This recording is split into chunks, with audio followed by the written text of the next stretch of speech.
Iman adalah sebuah keyakinan, ilmu, pemahaman tentang Allah Subhanahu wa Ta'ala.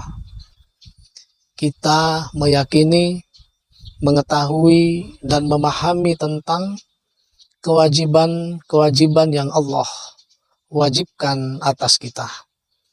Kita juga memahami kebaikan-kebaikan, amaliyah-amaliyah yang dicintai oleh Allah Subhanahu wa Ta'ala. Dan kita juga mengerti, mengindahkan atas segala apa-apa yang dilarang oleh Allah Subhanahu wa Ta'ala. Rasulullah sallallahu alaihi wasallam bersabda, "Man qala la ilaha illallah khalisan mukhlisan dakhalal jannah." Barang siapa yang mengucapkan la ilaha illallah khalisan mukhlisan, tulus dan ikhlas. Maksudnya khalisan, tulus, tidak ada yang lain selain Allah. Tidak ada yang dimaksud dan yang dituju selain ridha Allah. Mukhlisan, terimplementasi, terbuktikan bahwa orang yang berla ilaha illallah meninggalkan perbuatan yang diharamkan oleh Allah Subhanahu wa Ta'ala, maka dakhalal jannah, orang tersebut pasti masuk surga. Ketika Rasulullah sallallahu alaihi wasallam ditanya, "Wa ma ikhlasuha?" Lalu Rasulullah menjawab, "Antukhjizahu anil maharib." Keikhlasan dalam mengucapkan kalimah la ilaha illallah yaitu engkau memblokir perbuatan yang diharamkan oleh Allah Subhanahu wa Ta'ala. Sesungguhnya setiap manusia memiliki potensi iman. Hanya ada yang imannya tidak tumbuh, sayup-sayup, tapi juga ada imannya yang tumbuh, terang, bahkan sangat terang. Tergantung dari bagaimana kita memupuknya, dari bagaimana kita mengembangkannya.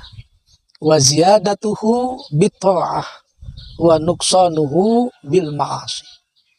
Iman akan tumbuh dan berkembang dengan ketaatan, dan iman akan redup bil ma'asi, dengan perbuatan maksiat.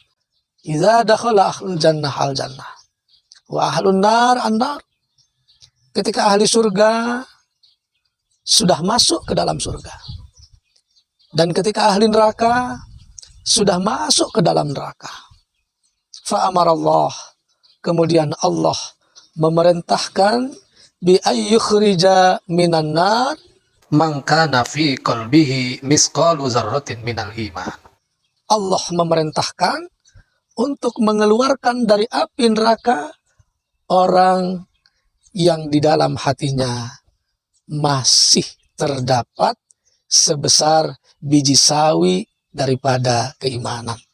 Mudah-mudahan iman yang artinya meyakini, mengetahui, memahami tentang Allah, mengetahui, memahami tentang perbuatan-perbuatan yang mendatangkan ridho dari Allah Subhanahu wa Ta'ala, dan perbuatan-perbuatan yang dimurka dan dibenci oleh Allah Subhanahu wa Ta'ala kita tinggalkan, kita blokir, lalu kita pun berusaha untuk melakukan amal-amal yang dicintai oleh Allah Subhanahu wa Ta'ala, baik yang berkaitan dengan ibadah mahdhah secara langsung kita lakukan, kita persembahkan kepada Allah, maupun yang ghairu mahdhah. Semoga dengan demikian iman kita semakin tumbuh, semakin bercahaya, semakin terang, sehingga akhirnya Allah memberikan kepada kita kebahagiaan yang tak terhingga, sebab dengan iman yang benar, insya Allah jaminannya adalah surga. Semoga bermanfaat. Hadanallahu wa iyyakum ajmain. Assalamualaikum warahmatullahi wabarakatuh.